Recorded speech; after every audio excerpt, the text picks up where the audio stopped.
If you have questions for Davion, go ahead and raise your hand. Okay, Jerry Tipton, we'll begin with you. Davion, I hope I can ask too. How would you characterize the impact Keon made on the game? You watched the game, you saw it. Like, he gave us a whole different element to the game. I mean, Keon was amazing today. It was super fun. Like, I'm speechless, really. It was amazing. Jeff Drummond will come to you next. Jerry kind of had mine, but I'm curious, Davion, had you seen anything in practice that really made you think he could have a big a game as he did today? Yeah, I mean, Keon was he's been having good practices. Like, he's, been easing in, but like, not to discredit his practices, but it was nothing like the game. Like, the game, he just turned to a different switch. So I mean, that was amazing. We were kind of just testing him, seeing what he could do. We knew he played well, but we didn't know that he would come in and make the big of an impact that he did. So I mean, that's just credit to his work in the rehab and the guys that's been helping him throughout this stretch. Rob has been doing a good job with him. John Hale, you're next. Davion, Coach said that he learned kind of on the way to the arena that you guys wanted to kneel during the anthem today. Can you just talk us through a little bit why you came to that decision and what your conversations were like as players? Yeah, a lot of people see what's going on right now, and we kind of speaks for itself. And that was just our statement of what's going on in America at this time. Kyle Tucker, we'll head to you next. Yeah, Davion, you talked a lot already about Keon, but I wonder how strange it is for a guy that really doesn't practice in the 5-on-5 anyway with you guys until 2-3 days ago to jump in and play like that within the group. And it's not the same group he was with last year. How challenging is that? And how much more can he help you once you guys all kind of know how to play with each other? Tremendously. I mean, Kentucky prepared him. Like, this is different. I mean, he spent his 1 year here, so I mean, it's not like he has like pressure on him. He told me before the game, like, yo, I'm just gonna go out there and have fun. Like, I have nothing to lose. I'm just blessed to be playing right now. And once I saw that he had that attitude, I'm like, okay, good day for Keon, and he did. So I mean, I think, and honestly, he hasn't even been able to practice with some of like the first group and kind of get a feel. But I mean, he just fell right in. He just fell right in, and he was rolling. So hopefully we can keep that going. I'm super proud of him, and I'm happy for him. John Clay, we'll go to you next. Davion, how have you guys gone from a team that was pretty much stuck in single digits in assists? You had a second half earlier in the year where you didn't have a single assist, to a team that had 18 assists tonight. Yeah, I mean, like I was preaching earlier, like in the beginning of the year, just stay patient with us. Just give us time. Let us figure this thing out. And I kept using those same words because I knew that it would all come together. Like, that's all it took. I mean, we got our war wounds and we went out battling in a couple of losses that we had. But I mean, now this is a new team. This is a new year, new team, and we're just gonna keep battling and keep having fun out there. Larry Vaughn, we'll come to you next.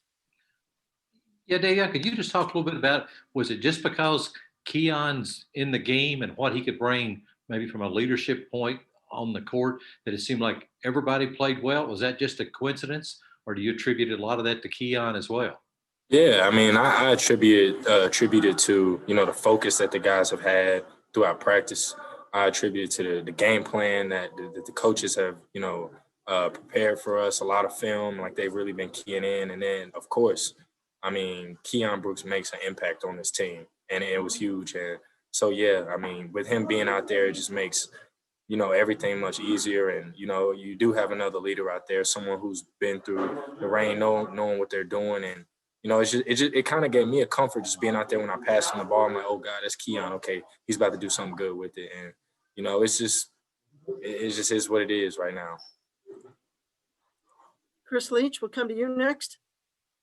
Hey, Davion, going back to you all kneeling for the anthem, is that something that you think could continue going forward, or a one-time situation? What do you think about that? Yeah, I'm not sure. I mean, we just have to keep discussing as a team. We meet as a team, we talk. And, you know, that's really special for us because everyone comes in and everyone shares their opinion. It's not like we just have one or two guys or just a coach. Like, we meet as a team, we talk, we share our stories, we, you know, relate to each other. We have guys who really listen, and then we make a decision from there. And then our coaches just support us. Lonnie Demery, we'll go to you next. Keon, talk about you talked about Keon somewhat. However, the way he played on both ends of the court, and where you all as a team played on both ends of the court, do you feel like that is a springboard for you all to reach greater heights and maybe perhaps find out where your ceiling is? And at the same time, do you know where your ceiling is at this point? Honestly, we don't know. I know it's pretty high, and we're just striving for that every game. We're focusing now just one game. We're not going to try to get too far ahead of ourselves. Just want to know every game that we have. And so right now our focus is past this game, and we're just really focused on, I think, Alabama next on Tuesday, and then we'll just go from there every day. And, you know, right now I know that we do have something special. I just listening and the way I felt, and just like everyone had so much fun today. Like, it was so many emotions. It was amazing out there. And I think we're just going to keep going from there. Okay, well, there's 2 more questions. Jerry Tipton, you're up first, and then Kyle Tucker. Davion, I was listening to what you said about the, maybe continuing the kneeling, and you guys all talked about your experiences and so on. What do you think of the idea that talking that way and everything was part of the bonding process of bringing you guys, uniting you as a unit? Yeah, absolutely. I mean, that can attribute to it. Like, just talking, having those conversations. I mean, anytime you're discussing things, if it matter if it's basketball, if it's personal stories, or you're just getting together, hanging out, I mean, that's just building a bond for us and helping us, you know, become more sensitive to each other and just understanding each other. And so definitely I think those conversations help. And, you know, I mean, we're just going to continue having them because it's working. Kyle Tucker, finish us off. Yeah, Davion, you said, you know, new year, new team. It feels like in some ways for you all, if you wanted to hit a restart, all the circumstances kind of aligned for that to sort of mentally flip that switch. You've got a new year, you've got the start of conference play, you have Dante all of a sudden emerging as a guy you can count on, and then Keon comes back. Do you feel like all of those things together, just in guys' minds, made it easier to just say whatever happened before this was not really us, and now this is kind of us moving forward? Oh yeah, and I mean, we wouldn't trade any of those losses for anything. Like, I know it was a few we should have won, we should have came and got, but man, I wouldn't want it any other way. We took our 6 bumps, and we're just gonna keep rolling from there. I got the All-Star behind me. I don't know if y'all can see him. Thank God he's healthy, he's doing good, but man, I love this team. I love what we're doing, and I wouldn't trade anything that has happened this season. All right. Thank you, Davion. Congratulations. Thank you. Folks, we'll have Keon here in just a second if you want to go ahead and raise your hand.